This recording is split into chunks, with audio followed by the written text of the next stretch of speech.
When I arrived at the hospital, I was surprised when the receptionist said there was already someone visiting Aaron.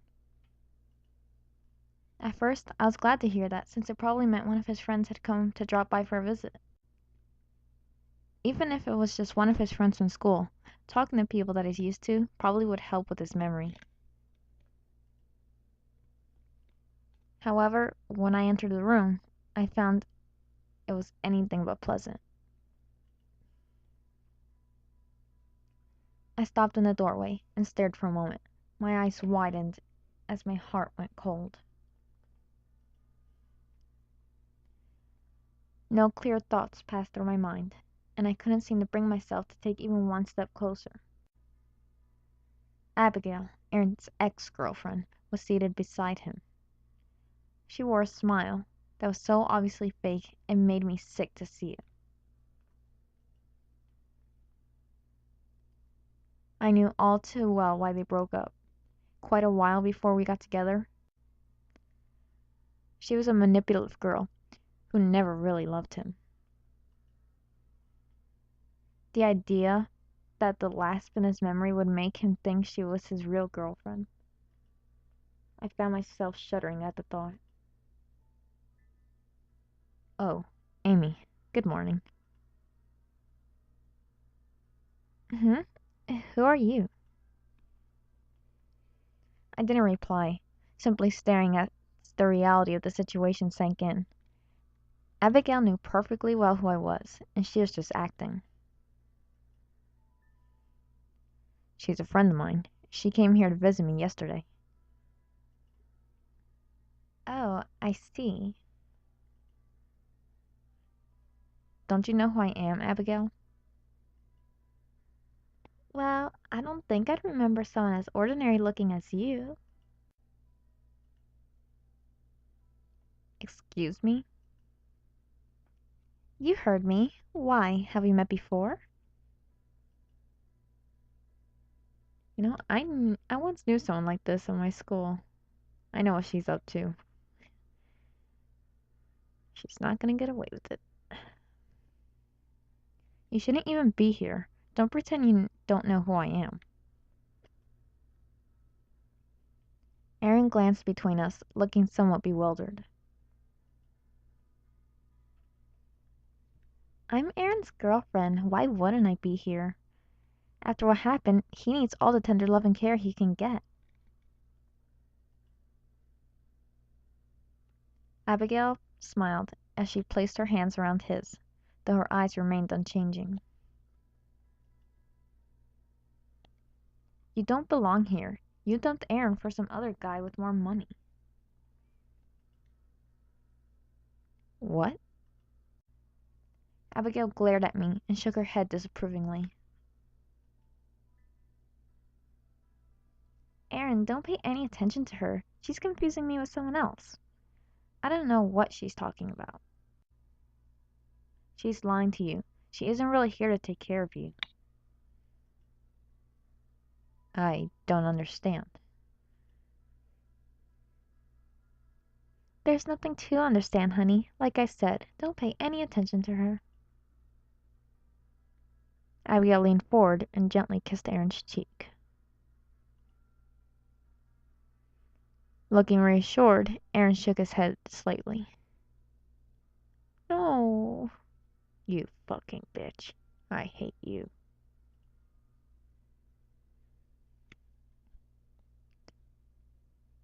Amy, it's nice you're concerned, but my father sent Abigail here.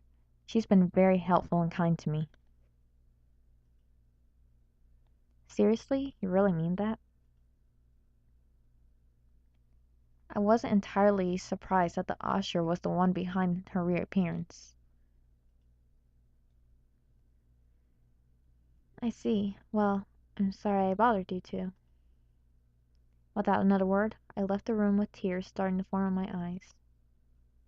I don't know what her intentions are, but Abigail is unlikely to get up early in the morning. So I'll only find her in the hospital visiting Aaron in the afternoon or evening. Unfortunately, since I work every morning until noon, that means I won't have any that means I won't have many occasions to see him alone.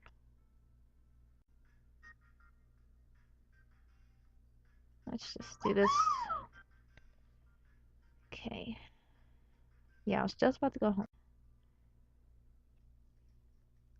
Today, I was seated morosely at the counter of the ice cream shop, my coworker Lawrence trying to cheer me up.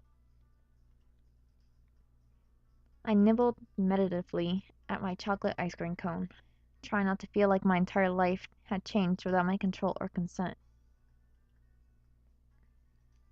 Soon, there came a tinkling from the door, signifying that someone else had entered. I didn't look up, but from the annoyed look on Lawrence's face, I knew it was Hugh.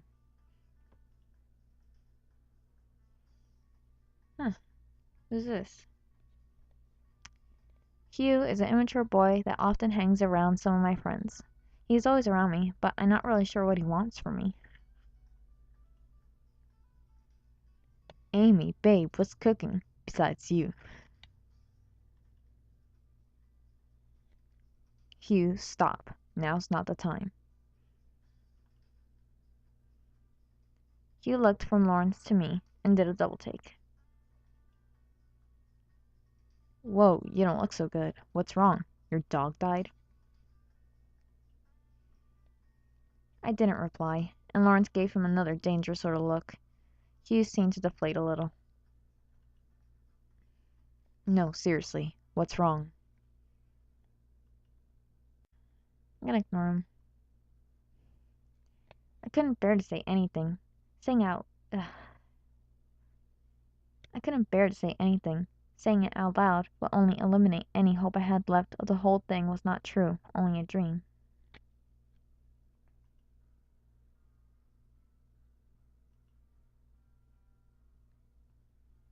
My silence made Hugh pause. I could I could sense him sending a questioning look at Lawrence, but I couldn't care less. I took a few more bites of my ice cream, letting the cold dessert distract me from Lawrence's voice as he told Hugh exactly why I was sad today.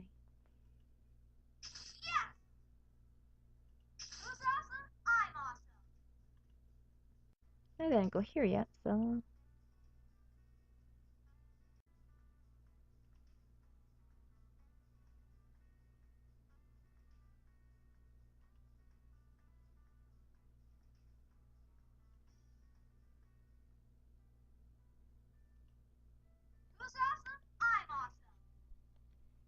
Yeah, I felt bad for, like, not explaining myself. Whatever. Time to...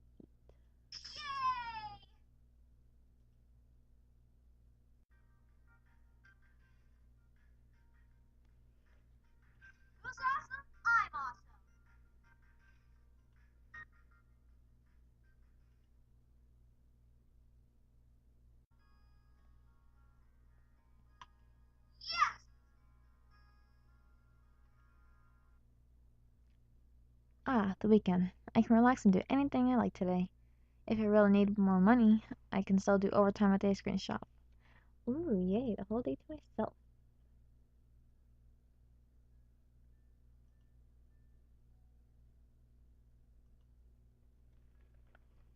Yay.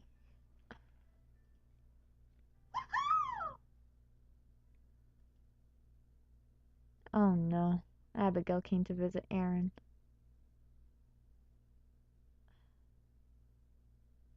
Sure, why not?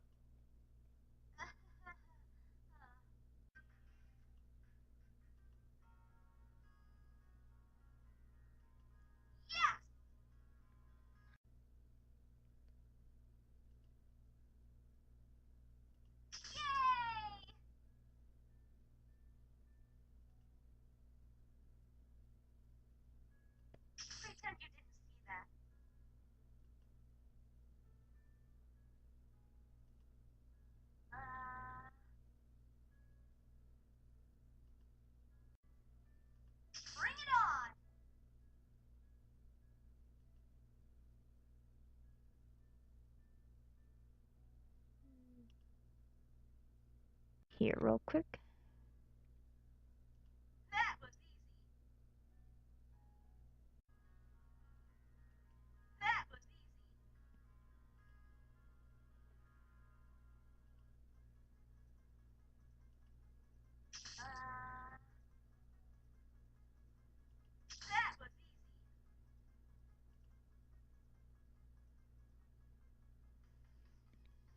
As soon as my shift ended, I headed to the hospital with more books in my bag to see if Aaron could regain his memory. When I arrived at the hospital, I went straight to Aaron's room with several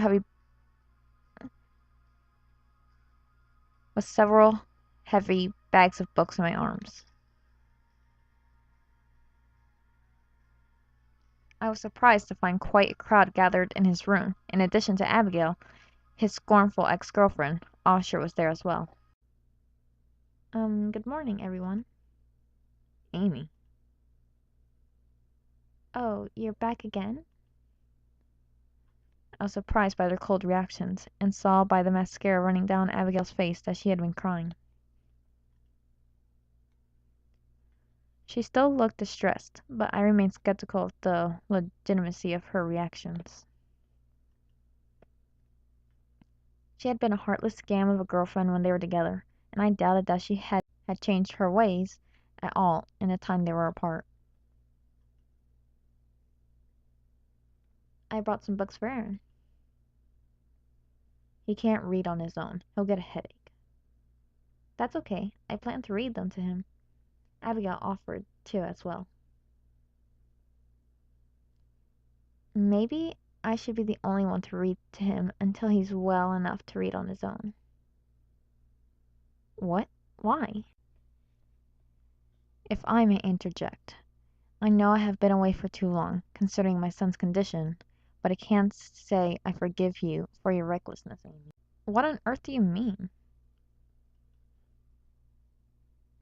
You heard him.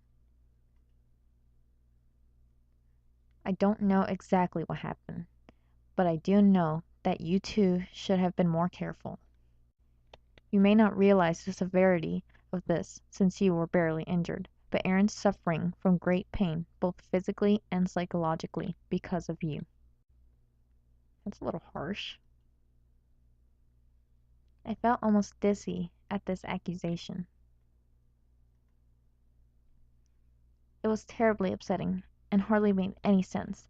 I felt surges of several different emotions, mainly defensiveness and anger.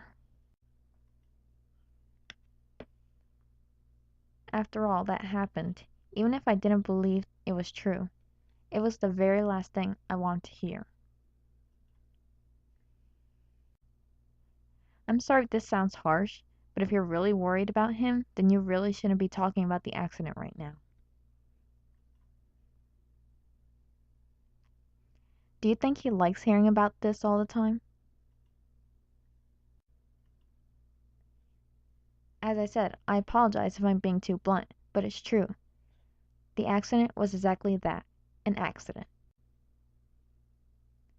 Well, you are right that we shouldn't put any unnecessary stress on him.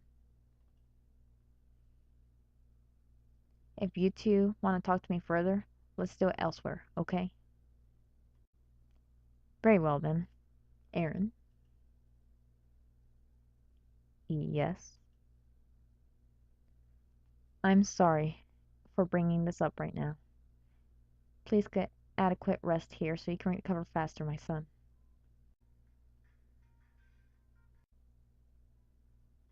It was a really nice talk with Aaron. At one point, he even looked me in the eyes and blushed. He was so cute. What? Oh, okay then.